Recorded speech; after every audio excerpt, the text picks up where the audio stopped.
The enemy of Yishmael, that Yishmael represents, is an enemy that cannot be defeated by conventional methods. The danger of Yishmael is a much more subtle danger. There's no way to stop it, meaning there is no logical way of stopping people who are willing to die for their cause. What, they're threatened with death? Bring it on, gesundheit. Hey, that's what I want. في مقطع فيديو منتشر على مواقع التواصل الاجتماعي يقوم طالب جامعي يهودي بسؤال حاخام يهودي حول كيف أن المسلمين يستجيب الله لدعائهم مع اتباعهم لدين مزيف. وعلى العموم فإن اليهود يعتقدون أن المسلمين يعبدون نفس الإله الذي يعبده اليهود ولكن فقط أن دينهم مزيف. We have the same God as the Arabs. We believe in the same God, one God. So it's a paradox. See, the Christians believe in the Trinity, whatever that's supposed to mean. But Allah means God, the Elokat that we say, and they believe in the one God who created the world. My question is about the war. The Gemara says that when the Listim pray to Hashem for success, they pray good, He grants them success. He helps them to steal. And I think the Sephardi Nusach is different than the Ashkenazi Nusach, but we learned Hashem Shomei Pilat Kol Peh. Yeah, the Sephardi, yeah. And moreover, I remember when I was in yeshiva, you told us that the Arabim are such a difficult opponent because they do have certain schusim and they have a certain kasher with Hashem. They have Mila, they have some version of kashrut, they have sniot. Maybe some people could say they're better with sniot than we are. And so my question is something that I've been struggling with, standing before Hashem and tefillah, feeling some sense of confusion and discouragement about that. And even though it hasn't been for me, I can imagine someone might feel something as negative as even betrayal. That to think that the Arabim are, they're praying to Hashem for success to hurt us, and we know that. We know that they did that, and we know that they had the success, and that Hashem answered their prayers.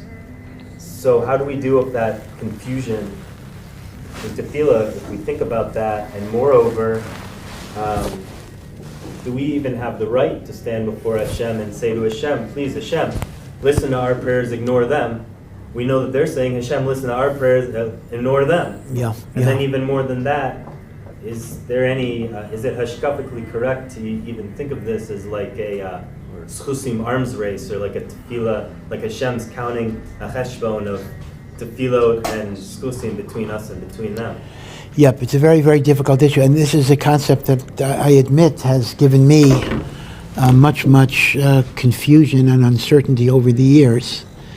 And that is the notion that prayer has a power, prayer has an efficacy, even when it is uttered by a rasha and even when it's for immoral purposes. This is the kayach of prayer if it is belev shalem, if it is truly sincere.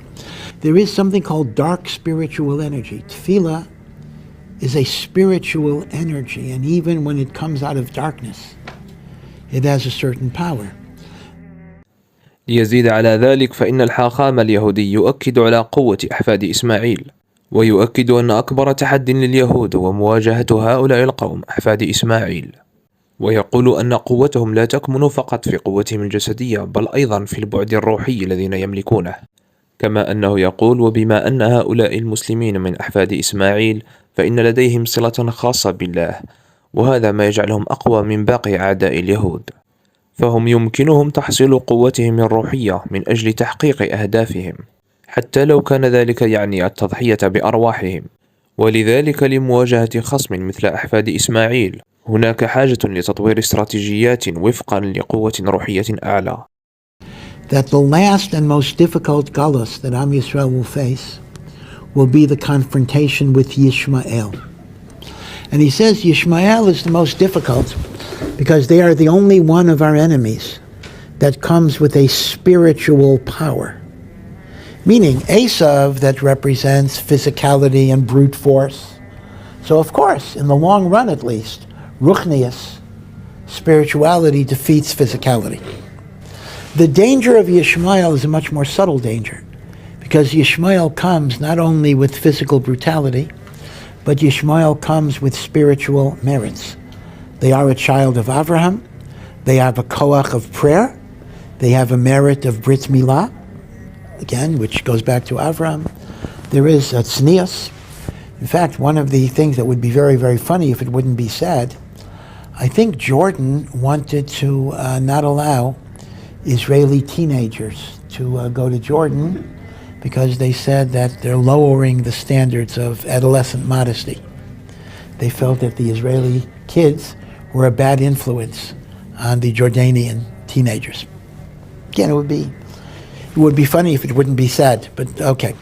So that raises the question that you're raising, again, which is very perplexing, and that means because they have these merits, they can pray for bad things. And there's a certain power in their prayer.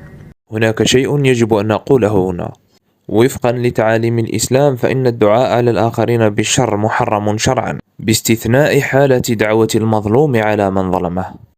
قال تعالى: لا يحب الله الجهر بالسوء من القول إلا من ظلم وكان الله سميعا عليما. حسنا، لنعد إلى موضوعنا. And indeed, this is very, very clearly the case. If you think about this, the enemy of Yishmael, that Yishmael represents, is an enemy that cannot be defeated by conventional methods. There's no way to stop it, meaning there is no logical way of stopping people who are willing to die for their cause. What, they're threatened with death? Bring it on, gesund hey. That's what I want. You see, the Nazis, I have to say, at a minimum, if you can say something good about the Nazis, is that they were cowards. So when a Nazi thought he would be killed, he starts negotiating when they saw that the end was near. And Hitler was enough of a coward that he took his own life in a quick way rather than facing the consequences. So Nazis were cowards. So cowards can be defeated by overwhelming military force. Mutual assured destruction only works when you either have cowards or at least normal people, people who don't want to die. But when you have people who don't care if they die, then how are you going to stop them? There's nothing you can do. So really, the statement of Rav Chaim Vital that Golus Yishmael is impossible to defeat by conventional military means, is even true on a simple political way. There's no way. You do your ishtadlus, but there's no particular way that you can guarantee anything. So the dilemma is we need spiritual ways of defeating them. And yet we do find that prayer is such a miraculous power in the universe